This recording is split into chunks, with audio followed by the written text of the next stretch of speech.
Ukraine जंग अब पूरी तरह से बदल चुकी है।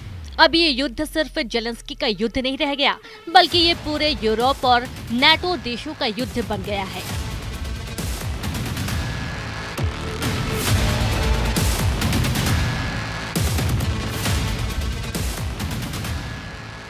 व्हाइट हाउस के ओवल ऑफिस में जेलेंस्की और ट्रंप के बीच हुई तीखी बहस ने यूक्रेन युद्ध के सारे समीकरण बदल दिए हैं।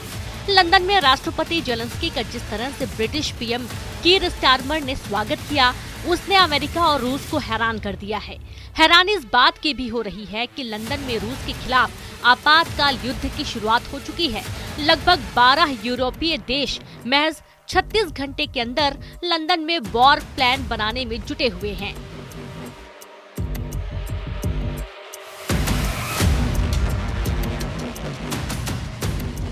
आलम यह है कि ब्रिटेन ने रूस के खिलाफ यूक्रेन को 284 करोड़ डॉलर की भारी भरकम सहायता देना शुरू कर दी है। इधर पुतिन ने बहुत बड़ी जंग को देखते हुए यूक्रेन पर तेजी से हमले शुरू कर दिए हैं, क्योंकि वॉशिंगटन में हुई तीखी बहस के बाद से दुनिया भर में जेलेंस्की को हीरो और ट्रंप को विलन के रूप में दिखाया जा रहा है। लेकिन बीच रूस ने यूक्रेन के बहुत बड़े इलाके पर हमले बेहद तेज कर दिए हैं, ताकि नाटो के हमले से पहले यूक्रेन के बड़े इलाके पर रूस का पूरी तरह से कब्जा हो जाए।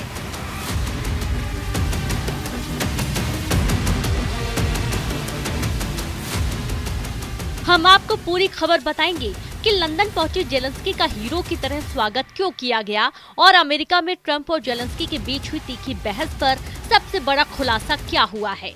लेकिन उससे पहले आप ये जान लीजिए कि यूक्रेन को रूस से बचाने के लिए यूक्रेन और रूस से सटे नाटो देशों के बॉर्डर पर क्या तैयारियां शुरू हो चुकी हैं।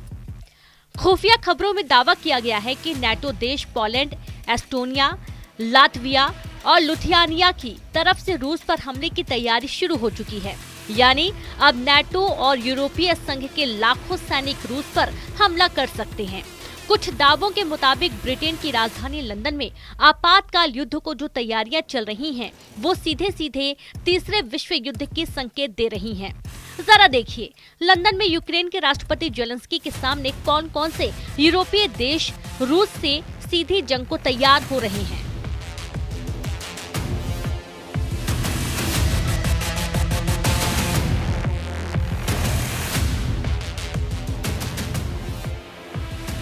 ब्रिटेन के लंदन में रूस के खिलाफ बड़े जंग को देखते हुए नाटो और यूरोपीय यूनियन के देशों की मीटिंग हुई।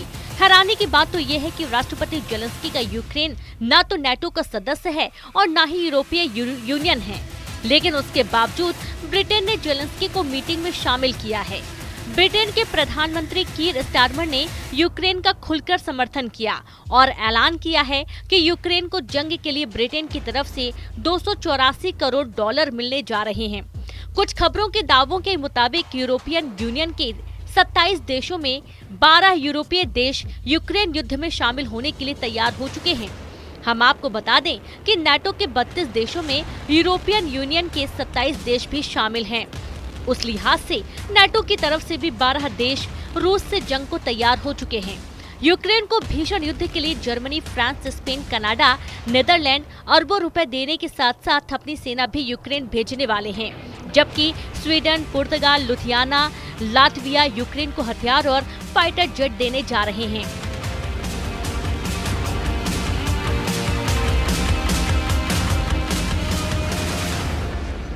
वहीं Norway, Ireland, Finland, Denmark, Austria, Moldova, Romania, Slovakia, Hungary, Poland अपनी सेना, पैसा और हथियार तीनों से मदद को तैयार हो गए हैं। पोलैंड ने तो नाटो और यूरोपियन यूनियन की तरफ से रूस के खिलाफ खुलकर जंग करने का ऐलान भी कर दिया है। इन हालातों को देखकर साफ कहा जा सकता है कि यूक्रेन और यूरोप किसी भी कीमत पर युद्ध रोकना नहीं चाहते और न ही पुतिन के साथ युद्ध विराम को तैयार हैं। जानकारों का दावा है कि यूरोप और अमेरिका को छोड़कर नाटो देशों को लगता है अगर रूस ने यूक्रेन को जंग में हरा दिया तो फिर पुतिन यूरोप को भी रौंद डालेंगे।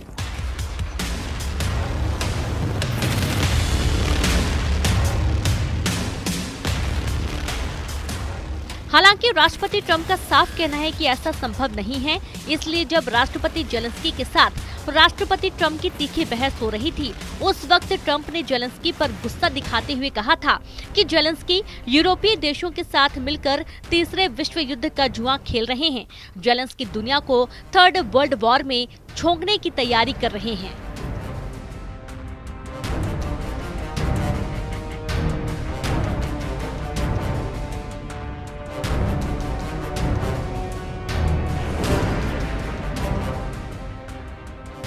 इन्हीं हालातों को देखकर ब्रिटेन, फ्रांस, जर्मनी जैसे नेटो और यूरोपियन देश यूक्रेन को रूस के भीषण हमलों से बचाने की कोशिश कर रहे हैं।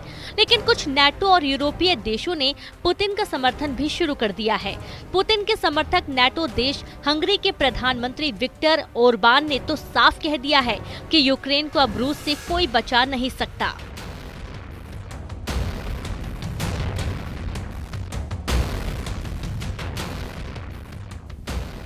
नेटो देशों में फूट का सबसे बड़ा सबूत नेटो देश हंगरी की तरफ से साफ देखा जा सकता है।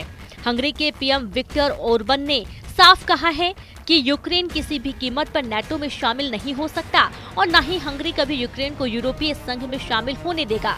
पुतिन के समर्थक माने जाने वाले विक्टर ओरबान ने यहाँ तक कह दिया है कि राष्ट्रपति जेलेंस्की का यूक्रेन एक हारी जंग लड़ रहा है, जिसका अंत रूस के हाथों तय है।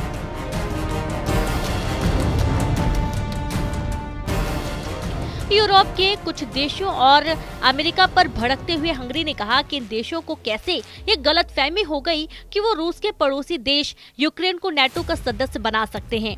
रूस कभी भी यूक्रेन को नेटो में नहीं जाने देगा।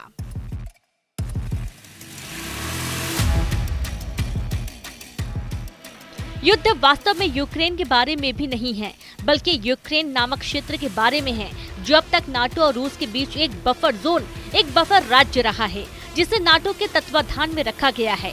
यूरोपीय और अमेरिकी उदारवादियों ने क्यों सोचा कि रूसी इस मूर्खतापूर्ण कार्रवाई को देखेंगे, यह अभी भी एक रहस्य है।